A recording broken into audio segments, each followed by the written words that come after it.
Okay, what exactly does conviction mean? Conviction means a firmly held belief, like you're chiseled in your belief. So I didn't really start thinking about that till, I don't know, maybe 5 years ago or something like that. And I'm like, oh, conviction is commitment on steroids. And then I'm like, are there certain convictions we have that can serve us well? Are there certain convictions that I might want to acquire? Or I've got a firmly held belief. I'm on solid ground. I'm on a rock. I'm not on sandy ground here, or if the wind blows hard enough, I'm out, kind of thing. So again, I wasn't really thinking about conviction when I was a leader trying to build my team. I was just trying to figure out if I'm committed or not. And I think the tricky part for those of us in America, which is us, all of us, you got a million options.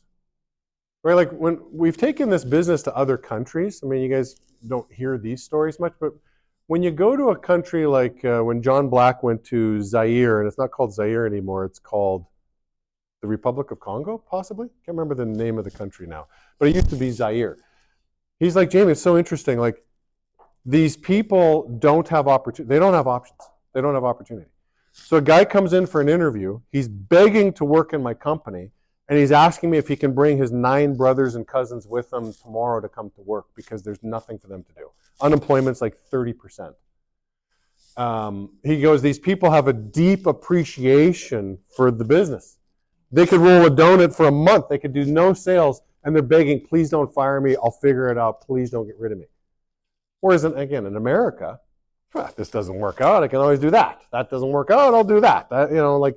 You got a million options. Kind of like when I go to Jerry's Famous Deli, I never know what to order. I just want to go to In-N-Out. You want a single burger, double burger, triple, what do you want?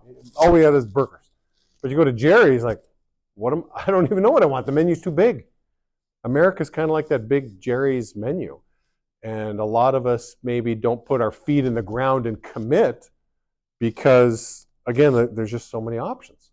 So this business, I remember the language I used with my dad. If this business doesn't work out, I'm going to go to law school.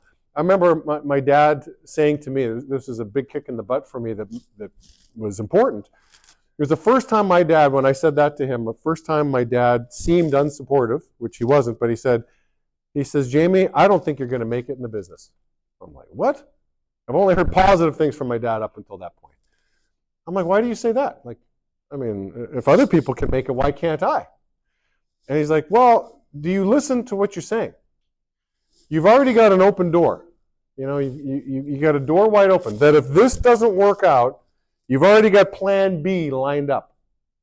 And then he's given me a little history lesson on Hernando Cortez. And it's worth studying, doing a deep dive on Hernando Cortez. I believe the year was 1517, if I'm not mistaken. He had 600, an army of 600 with, I believe, 11 ships. And they're in Spain, and they're going up against the Aztec Empire of 5 million people. So it's 600 versus 5 million. The guys wake up in the morning, and crazy Hernando is burning the ships. He's like, we're going to battle. We're going to war. The part that's not talked about much is he had the Black Plague on his side as well, too. So the Aztec Empire was kind of falling apart due to the European disease that they brought. But let's take that out of the equation. But William Wallace, like Hernando Cortez, is kind of what I'm picturing. We got an option. We're going to battle. We got an option. We are going to win or we're going to die, but there is no retreat. And even in Sun Tzu's book, The Art of War, if you read that book, he says, when you go into battle, always leave your enemy a way out. If your enemy has a way out, they will never fight with their full potential. So always give them an escape. But if you've cornered them and there's no escape, they're going to fight beyond their potential. That's a dangerous opponent. Let them have an escape. So if you could take that lesson in today's practical business environment, you want to burn the ships. You want to close the back doors. My dad was trying to tell me, Jamie, close your back door. Law school is not an option. If you think it's an option, you're not going to win this journey. You might as well just shut her down now. You just go into law school. And then when you're in law school, what are you going to say then? Well, if this doesn't work out, if I don't pass the bar exam, then I'll do blank.